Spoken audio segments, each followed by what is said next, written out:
Good morning, everybody, and welcome to this edition of the Tips and Tricks. Today we're going to be talking with Morgan Rabels about the Checkpoint Pro Support. Morgan is a Pro Support Customer Success Manager based out of Canada. And today Morgan is going to enlighten us on the benefits of Pro Support and how it can help your organization detect issues before it becomes an actual problem. So as always, please put any questions that you may have in the chat, and we'll answer them as we go along or at the end of the session. Morgan, take it away. Awesome. Thank you, Kyle. And hi, guys. Thanks for your time today. I'm just going to dive into a presentation where I'll give you a high-level overview of the service, and we'll actually go into a live demo after that, where I'll give you some tips and tricks on how to use our features that are available with Pro Support, and also just show you how to generally dig around in there to speed up your review of the report.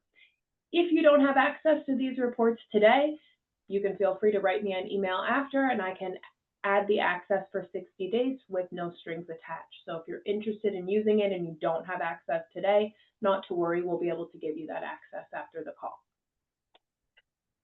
Okay, so in the past, our support model was mostly reactive, manually collecting diagnostic files after the fact, excuse me, which led to more prolonged service requests, and in some cases, we did see downtime. Recognizing the need for a more collaborative and proactive approach, we developed the Checkpoint Pro Support service. Now, Pro is built off of 3 foundational pillars, and really the main foundation of Pro, the daily monitoring. With that, we are able to access your Checkpoint environments to detect potential issues early on. This allows us to actually notify you before problems escalate to critical states. We do have 2 key notification methods to ensure nothing critical is missed when you're using Pro. And one of the most important ways that we're notifying you today is through our ability to automatically open support tickets. In a nutshell, instead of waiting for you to contact TAC, symptom analyze, create a ticket, transfer files, we actually are opening up these tickets automatically and reaching out to you to reduce impact and save time in terms of providing resolution. We do generate a daily diagnostics report, and these are viewable in your Checkpoint User Center. The reports are not only comprehensive, but they are easy to understand in the sense that they are actionable, come with remediation steps, and they are ideal for sharing across your teams, and they will help to maintain organized resolution plans. These pillars were created to enable us to deliver a faster and more effective support to you guys, helping you stay more secure and operational with minimal service disruption. Pro was created as a lightweight tool, and really these reports will be created for you. There will be no need to run script, and you do not need to worry about having performance impact when running this tool. Now, of course, for Pro to operate, you do need to share non-sensitive data with Checkpoint. Heavy emphasis on the fact that the data is not sensitive. Here you can see more of a high-level overview of some of the types of metrics and parameters that we're using today. These are the more popular metrics and parameters.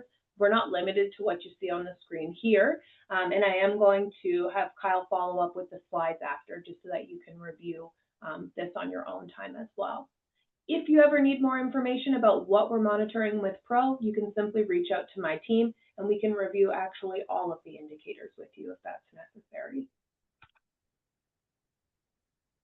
Now, like I said, it's very important to note that Pro cannot collect or report on any user-based data or data considered private or sensitive. We are a global company, so we do have to be GDPR compliant as well, even if that doesn't apply to us here in the Americas. To ensure that there's no impact on your device performance, we do have some reporting checks in place, and your reporting will be automatically skipped if your device is under high load during the polling time.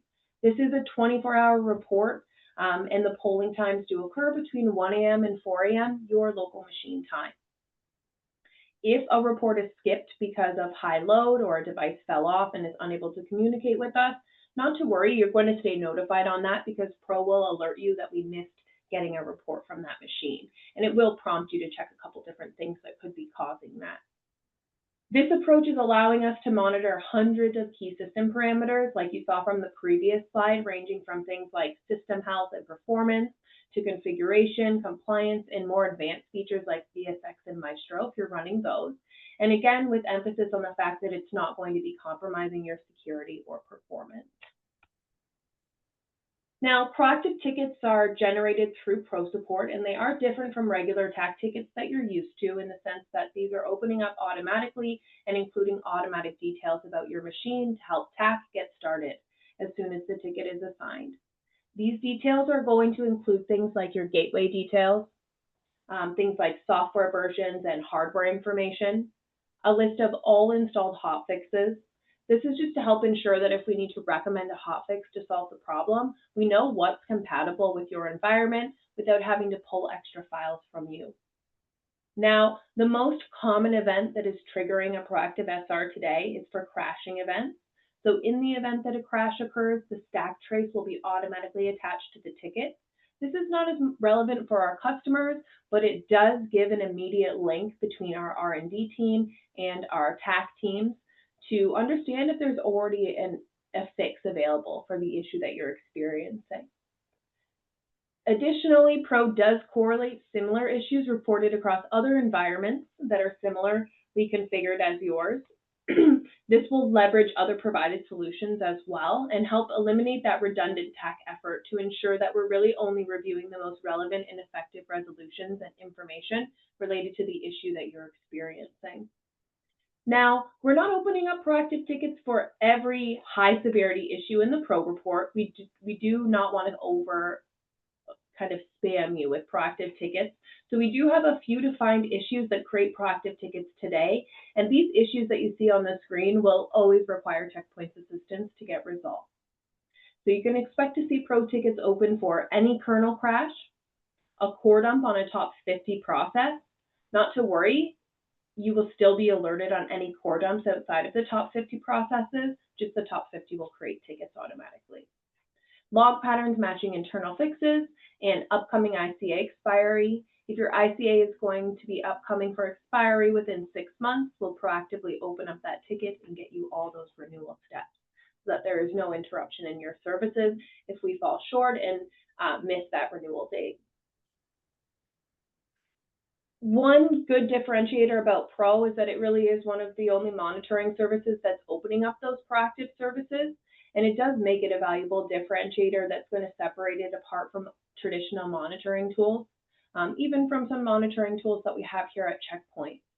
This automation is going to ensure faster support and help us reduce downtime for you guys.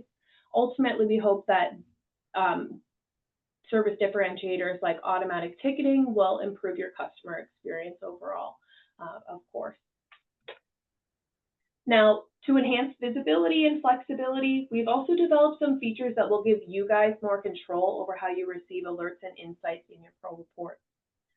So we don't create proactive service requests for every high severity alert, and we just talked about that in the previous slide, but we do recognize that some low severity alarms may actually be high severity for specific environments because each environment is unique. Now, some issues, like I said, may be on the lower scale in terms of how Checkpoint prioritizes them, but you may want to be automatically notified by an email if a low severity alarm triggers. So you do have the opportunity to set customized email subscriptions for any alert that you're seeing in your Pro report. This can cover you for some of those items that are not creating tickets but are still high severity. For example, those core dumps outside of the top 50, I'm always suggesting that you will sign up for an email notification to stay notified on any core dumps that you may have. Viewing the report is always going to be best if you're viewing it in the portal because it is most efficient and it's interactive. But for even easier viewing, you can opt to receive those reports to your email in various formats like JSON, Excel, or PDF. So you do have a couple different options to receive the reports. Otherwise, you do need to be able to log into the report portal, and you have to be a user center contact for that. If you like to receive external emails from Pro, it's important to note that your email must be listed as at least a viewer in the user center account. These are some recent security precautions that we've put in place just to make sure that everyone viewing the Pro report is a listed contact for support in your Checkpoint account. You always will have the most recent report, which is a 24-hour roll-up of the previous day when you log into your portal, but you do have the ability to customize your view as well. If there's an ongoing investigation and you need to look at some historical data to see if there's any information in the Pro report that might help you resolve that problem, you do have the ability to load historical data in the report. Once we get into the demo, I'm going to show you how you can change the dates, but it is really helpful. Maybe you had an issue on September 1st on hostname 1. We can load the portal to September 1st, type in hostname 1, and find all of the data that we pulled for it that day, even just basic things like memory and CPU checks.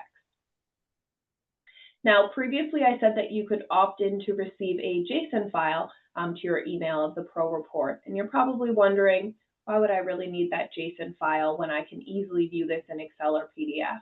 Well, we do offer this because we do have an API that is able to connect with the Pro alerts and Pro automatic tickets. A lot of customers like to test this manually to see what it would look like with the JSON files prior to making that automatic connection. So if you'd like to receive JSON files for a week and test what that might look like in ServiceNow, for example, we could do that. Or maybe you want to grab the JSON files and pop them into Power BI. You can opt to do that as well with the JSON files. But it's important to note that you can connect your third-party services like ServiceNow, for example, with the Pro reports to have maybe a little bit more customization on what's opening up tickets automatically, for example. Or maybe you need automatic tickets to automatically open internally as well.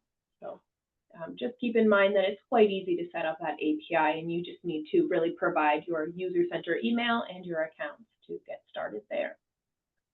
There is obviously a huge need to be able to track trends when it comes to alerts within your Pro report.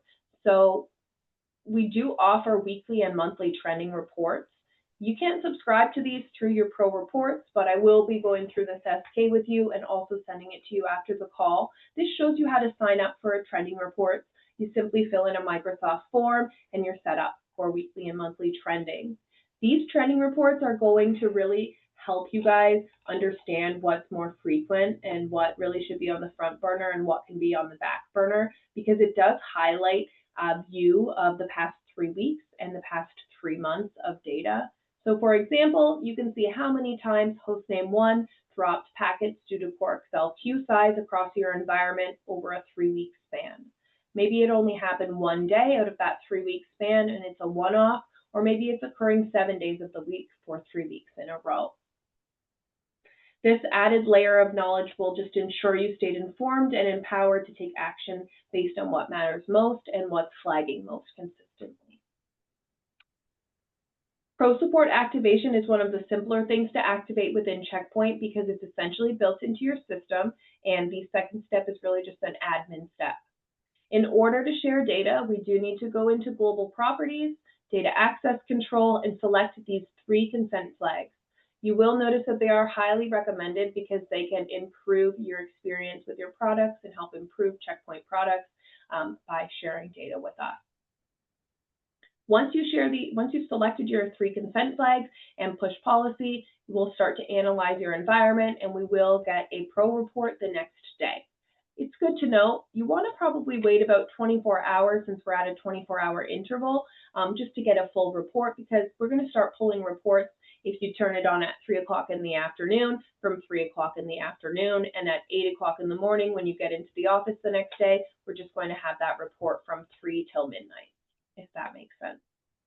Now, the second step, again, like I said, it's an administrative step, and I will show you how you can do this in the Pro Report portal, but you can also set your Pro contacts in the User Center the same way you set your support contacts. Pro contacts, it's important to note that these are only relevant for automatic ticketing.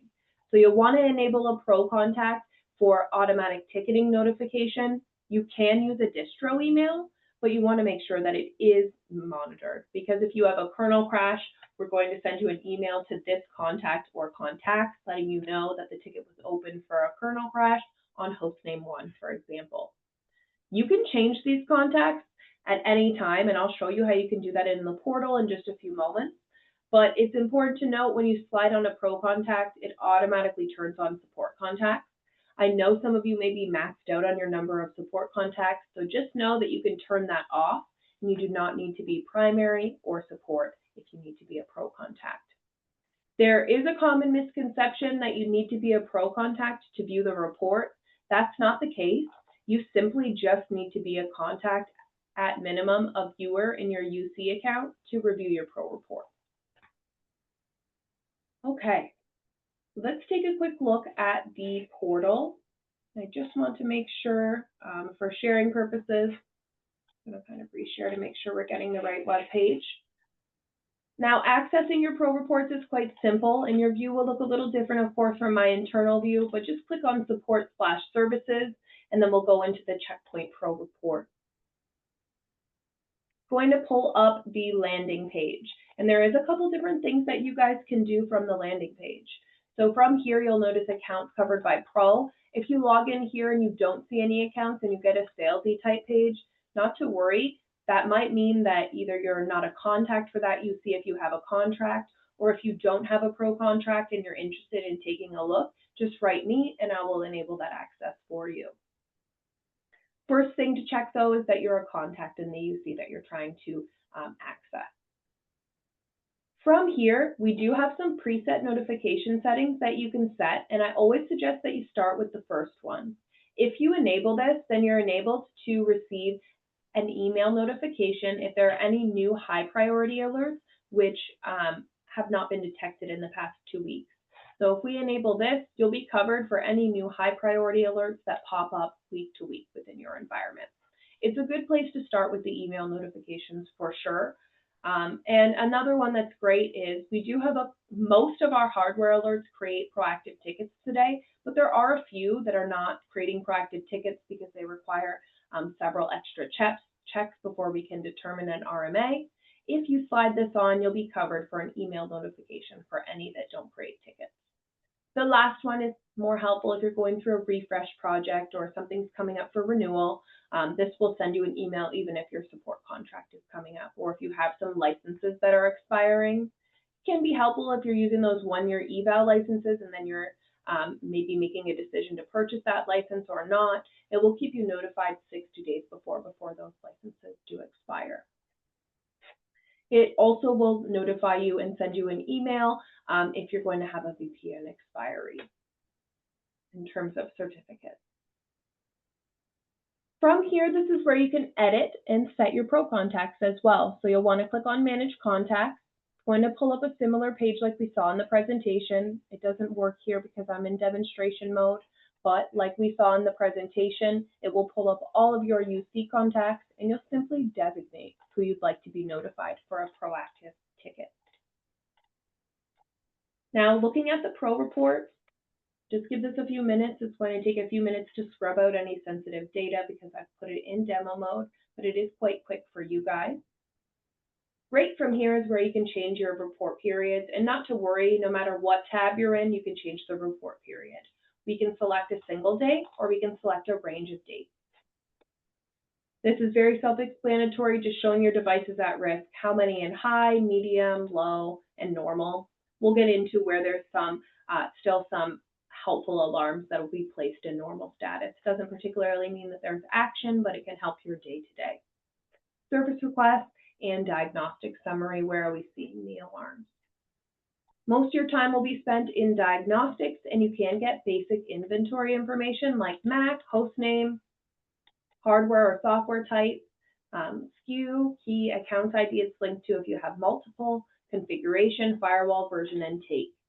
When we expand in and we scroll down, you have some other helpful information in normal. This is just considered informational, where you can track blades that are enabled or entitled. If you're using pro support and you're working with TAC, let them know you're using pro, because they can log in if they need to know what blades are enabled or disabled, for example, and they can track that information right from your pro report instead of having to wait for an email from you if you're busy on something else. From here, you and also our TAC engineers will be able to view basic information. Maybe you have an uptime of 1,000 days.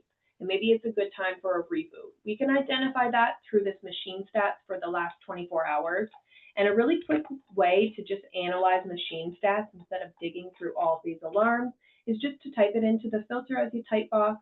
And now you see we filtered out 17 other alarms, and we can really quickly just see the machine stats for these particular devices. You can track your number of cores, your max CPU. 85% might seem scary in the report, but you can actually see that on average, you were just at 9.38. Max memory utilization, average memory utilization. Max memory at 93, average memory over 80%. Maybe we need to look into this. You can see that this particular demonstration device is triggering lots of high memory. Email notifications. You can set email notifications based on any alarm by clicking the bell icon. Click on this. It will pull up a couple different options. Do you want to be notified for just this machine only, or for everything attached to Pro?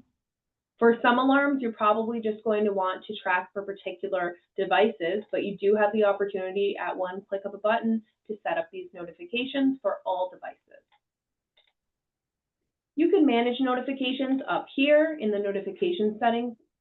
Here is where you can delete these notifications when they become no longer relevant. You also have the ability to hide and exclude alarm types. So if you go in here and click on this eye icon with the slash through it, you have the same type of options as you did for the notifications. It will ask you if you're interested in just excluding it for that particular machine or for everything. And for you guys who will be attached to your own accounts, you have the ability to hide alarms or machines from everyone's view. When we do this, it will be evident still that someone has hidden something, because up next to your filter box, it will say 1 or 2 exclusions have been applied. There will also be a flag up here in your exclusions manager where you can delete the exclusions and re-add them into your report at any time. You'll notice that these alarms do have pretty detailed remediation steps along with clickable SKs as well. So you can really save up your time. You're not going to have to then go through and look for rare memory corruption that might cause a file system issue due to these blades or this tape. You could go on really a rabbit hunt with that. Pro will just pull out the SKs if they exist and are related to the solution. So that can really save some time for you. You do have the option to also multi-level filter. So by device family, you can filter by configuration. You can even filter by take. Maybe you want to know what's on 202, or maybe you want to know what's on a lower take, or maybe not running a take at all. So you can plan an upgrade project. You can do that with Pro, and you can export the full Pro inventory as well from the share button. If you click Pro Inventory, it's going to export all of the information that you see here highlighted about the machine, where you can easily track takes, versions, configurations, and the number of devices that are reporting. You'll notice you can also export to Product Center inventory, so you can do a quick comparison of what's sitting in your Product Center and compatible with Pro and what's reporting in Pro Support, so that you can understand if there's anything that might be missing from your Pro reports. And of course, you can also export to CSV always. PDF has a size limit, and it cannot export more than 5 accounts, but CSV is available. There's no size limit here. You also can copy the link to your report and bookmark it for later use. You'll always need to be logged into the User Center before you can access your report, but if you just quickly log in, you can bookmark and then open up your Pro report at any time. Okay, last but not least, you can track the service request as well from the service request page, any opened, resolved, and the total number of SRs. If you want to track to see if there's any trends, we can see how many child SRs we have. And then you can see how many times we had a CPD crash create a ticket, for example. And that's really Pro in a nutshell. This was, of course, a demo for an account that has lots of devices, just to give you a full idea of different things that you'd be able to see in here. But the bulk of our inventory, of our indicator inventory, is system alarms, but you will see things like cluster Excel, license-related, patch-related alerts, support life cycle, different types of flags. Something to note is that we're always looking to improve our product. So if you're working on something and you have a critical event happen where you were expecting to see an alert in Pro, maybe if you didn't see something, please feel free to reach out to my team. If we have a collector for it and it's an alarm that we can easily create, we're happy to create them for you as well. So I'll make sure that you understand how to follow up with us in the future. Okay. Now, I'm not sure if we have any questions. I don't see any in the chat, but I do know we only have about 3 minutes left. So just opening the floor to see if anyone has any questions. Yeah, Morgan, I got a couple that came in, and thanks for the information. And I cannot stress enough how beneficial this type of report is. I've seen many customers utilize this type of report to alleviate issues before they become actual problems. So, definitely worthwhile to take a look at. A couple of questions for you, Morgan. Yeah. Is there a limit to the number of pro contacts that you can have in User Center? It's going to be the same amount. You know how you have the limit for the support contacts? It's the same. So if you have a limit of 10 support contacts, you'll have a limit of 10 pro contacts. Okay. I would suggest limiting your pro contacts to maybe 1 to 3 users, or maybe a distro email that you all have access to, because one user will be the main contact and the rest will just be CC'd on all of the ticket communication. So it could get confusing if you set 10 contacts, for an example. All right. And another question I got for you. Do you have any recommendations on how often the report should be viewed? Because I know you could not get a notification for quite a while, and the report's just collecting information. But do you have any recommendations on how often you should view that report? My recommendation would be, if you're using Pro Support, sign up for the weekly trends reports and keep it on your calendar for a review at least once a week. The weekly trends report highlights new alarms as well, which haven't occurred in the past 2 weeks, but it also breaks out the medium alarms for you. And it does show the top 10 alarms per severity. So it can centralize your review. And if you kind of space some time to review just the weekly report and see if there's any hot items on there, that you can then navigate into your Pro Report portal and look for more details on the remediation and the status of it, that's probably a good plan. So overall, if you can look at this at least once a week, it will be the most beneficial for you. And I would suggest again that you start with the weekly review of the trending report, where it will pull out more hot items and more consistent items in your report for you, so that you can speed up your review and you don't feel like you're going in and looking at 319 devices that have 10 alarms each. Great advice. I think that answers all the questions. If anyone on this call has questions or wants to do a proof of concept with the Pro Report, please reach out to your local account team. They will definitely put you in touch with Morgan. We get you, you get that POC going, and you can kind of look at the advantages that you can achieve through the report. Yep, for sure. All right. Also, if there's an ability to follow up with the attendees after the call, Kyle, I'll give you a little package, and the last slide of the package will show you guys how you can reach out to my team. Also, there is a quick email. It's contact_pro@checkpoint.com, and that will reach anyone on the Pro Support team, and we're actively monitoring that every day. But I'll send some next steps if you're able to follow up, Kyle, just so everyone has the appropriate. Absolutely. We'll get that published out. Perfect. Morgan, thank you so much for enlightening us today on the Pro Report. Everyone, please stay tuned for the next invitation for the next Tips and Tricks call, which I believe will be in 2 weeks. Until then, thanks everybody for joining, and thanks again, Morgan. Yeah, thanks everyone. Thanks for your time. Have a good one.